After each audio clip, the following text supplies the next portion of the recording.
عزيزي الاهلاوي، والله العظيم وحشتني وحشني الايجيبشن ليج. دوري النيل بقى السنه دي الحمد لله ان الدوري بدأ تاني وبدأنا نشوف النادي الاهلي مره تانيه. صراحه يعني الماتش اللي فات اما خسرنا السوبر الافريقي ما كانش احسن حاجه، بس النهارده النادي الاهلي بادئ بدايه قويه جدا وفي كلام حلو جدا عن شويه ناس كان عليها كلام وتشكيك. فيلا بينا كده ندخل في الحلقه النهارده. اول حاجه طبعا ان انت بتبدا الماتش النهارده 4-0 قصاد النادي المصري تحديدا، احساس كده خاص كده جميل لكل واحد اهلاوي. او باهر المحمدي هربان من الاسماعيلي وعمل لنا الحركات دي وكان هيهبط وبقاله سنتين ثلاثه بيصارع على البقاء في الدوري، راح المصري قابل الاهلي شال 4 في وشه واتطرد وحاجه اخر لوز العنب. بس الحقيقه برضو ان الشوط الاول تحديدا كان النادي الاهلي اول 40 دقيقه لحد ما جبنا الجون ما كانش احسن حاجه، وكل واحد اهلاوي كان قاعد بيتفرج على الماتش بيقول هو في ايه، هو المكنه مش عايزه تشتغل ليه؟ ده ليه شويه اسباب، اهمها طبعا ان احنا في بدايه الموسم في معسكر اعداد والناس سافرت واتدلعت وظبطت، بس برضو انت في بدايه موسم فلسه عارفه ما كده بترجع شغل بعد اجازه طويله، او العيال وهي راجعه تاني المدرسه تحس كده ان في حاجه غلط. هو ده الغلط اللي انت شايفه. النقطه الثانيه ان انت لما خسرت السوبر قصاد اتحاد العاصمه الجزائري برضو حطيت ضغط نفسي على اللعيبه، عايزين نصالح الجمهور، وبالتالي ده خلى اللعيبه مش مرتاحه وهي بتلعب. النقطه الثالثه طبعا ان انت بتلعب قصاد علي ماهر، وعلي ماهر من المدربين المحترمين بغض النظر يعني عن الغل اللي جواه تجاه النادي الاهلي، لان احنا ما بنشوفش التنطيط والخنقه دي قصاد ماتشات الزمالك مثلا او الاسماعيلي، لكن هو قدام النادي الاهلي بيتجنن. بس بشكل عام علي ماهر مدرب كويس جدا جدا، بالذات المرحله السنيه اللي هو فيها، فكان بادئ بتنظيم شكله كويس جدا للنادي المصري، مش عايز يجيب اجوان بس مش عايز يستقبل اهداف، ونسبه الاستحواذ وصلت 50-50، فكل ده كان مصعب الدنيا على النادي الاهلي. النقطه المضيئه في الشوط الاول كانت تحديدا الجبهه الشمال، جبهه علي معلول مع رضا سليم مع امام عاشور. الجبهه الثلاثيه دي الحقيقه كانت فايقه جدا، ورضا سليم لعيب عالي جدا جدا، تحس ان هو بيلعب في النادي الاهلي بقاله سنين.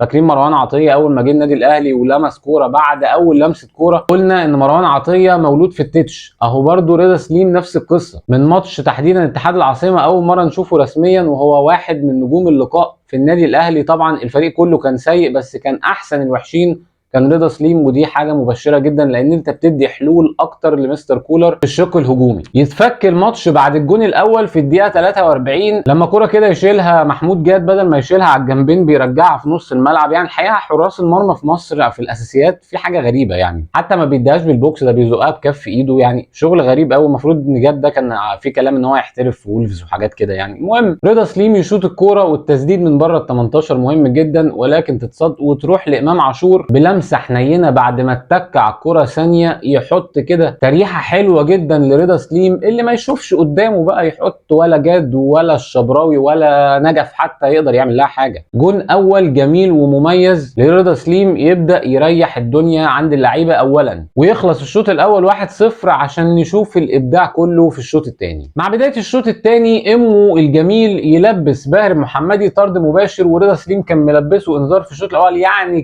كده كنت هتطرد. المصري بيلعب ناقص، مغلوب 1، مستر كولر يرتاح، النادي الاهلي يرتاح، فتلاقي بقى الابداع كله. الجبهه اللي ما كانتش ظاهره الشوط الاول، الجبهه اليمين محمد هاني مع بيرسي تاو تبدا تشتغل.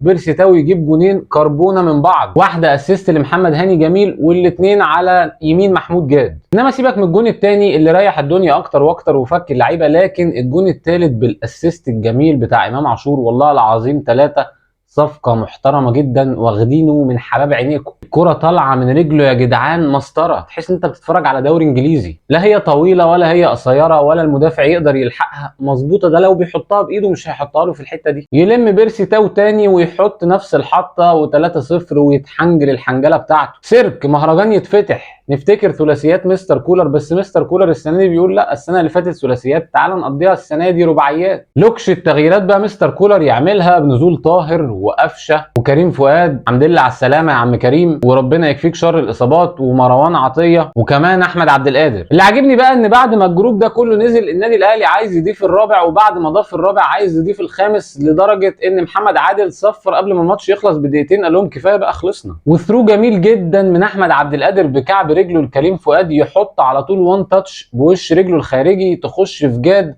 وكانه بيقول عايز 2 فول و2 طعميه طحينه بس من غير سلطه، حاجه اخر عنب. وكريم فؤاد يبقى حل تاني هجومي عند مستر كولر في الوينجات. النادي الاهلي سكواد مرعب بجد، ناقصه شويه تدعيمات. لو ظبطناها في الجبهه الشمال بديل كويس لعلي معلول وسيرد باك، لو عملنا الكلام ده في الميركاتو الشتوي، النادي الاهلي بجد فريق مرعب وسكواد قوي جدا عشان تبقى النتيجه 4-0. والنادي الاهلي برده مكمل عشان يجيب الجون الخامس، ولكن بقى يخلص محمد عادل الماتش وينهي الماتش 4-0.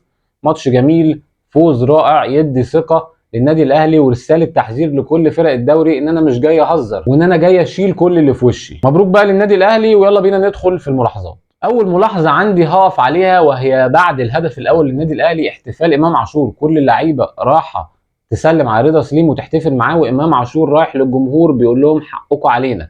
اللقطه دي خليك معايا بس فيها كده عشان التكات دي مهمه جدا. اللقطه دي تبين لك امام عاشور تفكيره في النادي الاهلي عامل ازاي.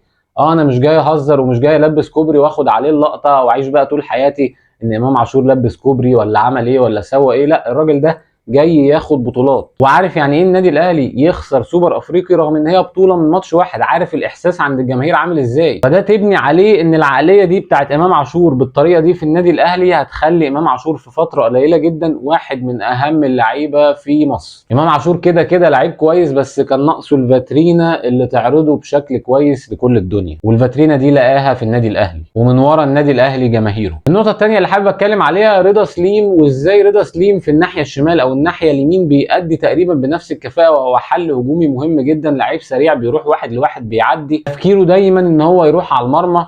لسه كمان لما موديست يشتغل، الراجل ده في العرضيات بتاعته حاجه محترمه جدا وهتشوف منه اسيستات بشكل كويس جدا. فرضا سليم صفقه مهمه جدا جدا جدا، وصفقه بانت بصوره اسرع كتير جدا من محمد كريستو مثلا. وان شاء الله كل الحلول دي قدام مستر كولر تساهم معاه بشكل كبير جدا ان احنا نعدي اي حد وندوس اي حد في وشنا. النقطه الثالثه واللي كلنا لاحظناها رغبه النادي الاهلي في تحقيق الفوز وان انت تجيب اهداف ومش مستكفي. ولو الماتش ده كان كمل ربع ساعه كمان كانت النتيجه طلعت ل6 و7 وعادي دايسين يا باشا. كسبانين 4-0 ورامي ربيعه معاه الكوره بعد نص ملعب النادي الاهلي، يعني في نص ملعب النادي المصري، والنادي المصري كله راجع ورا الكوره ومش عارف يعمل ايه. الرغبه دي اتنقلت للنادي الاهلي مع مستر كولر السنه اللي فاتت ولسه ماشيه لحد دلوقتي، وكمان تبقى احسن السنه دي باذن الله.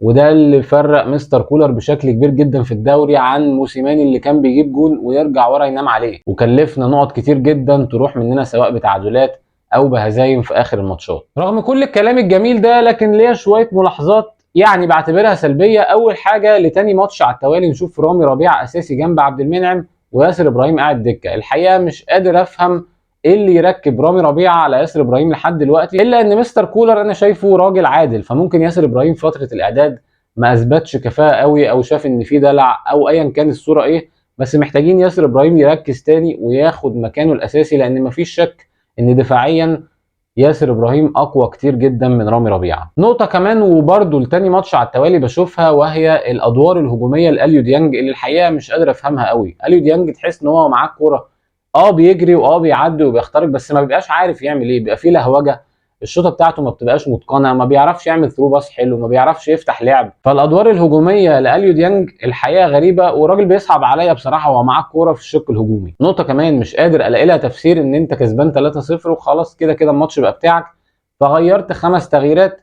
لما طلعت موديست نزلت طاهر محمد طاهر في مركز راس الحربه. الحقيقه انا مش عارف طاهر محمد طاهر ايه دوره في النادي الاهلي لحد دلوقتي. ماتش زي ده انت محتاج تكسب مهاجم، خصوصا ان انت كهربا مطول معاك شويه في الايقاف. فليه ما تديش لزعلوك فرصه في الوقت ده؟ يعني الادوار الهجوميه لزعلوك كراس حربه اكيد بمستواه ده احسن من طاهر محمد طاهر. لو ناشئ زي ده مش هياخد فرصه دلوقتي، هياخد فرصه امتى؟ تلعب قدام فريق منهار بدنيا مطرود منه واحد كسبانه 3-0 ما بيروحش على مرمى الشناوي اصلا، هتدي فرصه تزعلوك امتى؟ الافضل بالنسبه لي النهارده هما 2 طبعا، امام عاشور بال2 اسيست وبالطرد اللي لبسه الباهر محمدي وبالحلويات اللي بيعملها في الملعب، وكمان رضا سليم بالجون بتاعه اللي فتح الماتش وبالمجهود اللي عامله في الجبهه اللي فيها علي معلول. اما بالنسبه للاسوأ فهو موديست، ولكن طبعا مش هنقدر نحكم على موديست من ماتش واحد، خصوصا ان هو جاي من اوروبا يعني مش من الوطن العربي، وبالتالي اديله شويه وقت وبعدين احكم عليه. في النهايه الف مبروك للنادي الاهلي وجماهيره، الفوز الاول في الدوري وال3 نقط المهمين، طالع كمان كلين شيت، فحاجه اخر عنب.